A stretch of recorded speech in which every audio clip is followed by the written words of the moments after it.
What if I told you that you've been lied to about the assassination of Abraham Lincoln, and that he wasn't just killed by some lunatic who had it out for him? They tell you about Lincoln being hated for freeing the slaves and for the Civil War, but they don't tell you about Lincoln's other war, the war with the banks and the elites. On April 14, 1865, Abraham Lincoln walks into Ford's Theater. The Civil War is over. The Union is saved. During the Civil War, Lincoln faced a crisis. The government was broke and private banks offered loans at up to 36% interest. Lincoln rejected loans from the banks and bankers like J. Cook and European financiers tied to the Rothschilds. Instead of surrendering to Wall Street, Lincoln did something radical.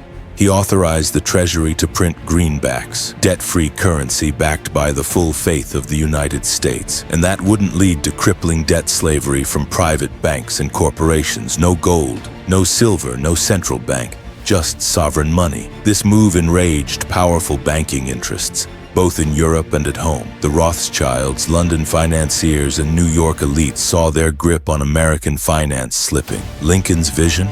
A post-war economy free from private debt slavery, a nation where the government controlled its own currency. But 5 days after General Lee surrendered at Appomattox, Lincoln was shot in the head by John Wilkes Booth, a Confederate sympathizer. Booth's team included Lewis Powell, George Atzerodt, David Harold, and Mary Surratt, all targeting top officials that night. Officially, the murder of Abraham Lincoln was deemed as political revenge, but Booth didn't act alone. His co-conspirators also targeted Vice President Andrew Johnson and Secretary of State William Seward that same night. And here's the twist. Johnson, who survived, reversed Lincoln's monetary policies. The greenbacks faded and private banks regained control. By 1913, the Federal Reserve was born, a private institution with power over America's money supply. So ask yourself, was Abraham Lincoln killed for freeing the slaves, or for trying to free the nation from financial tyranny? And if a president can be silenced for challenging the money masters, who really runs the republic?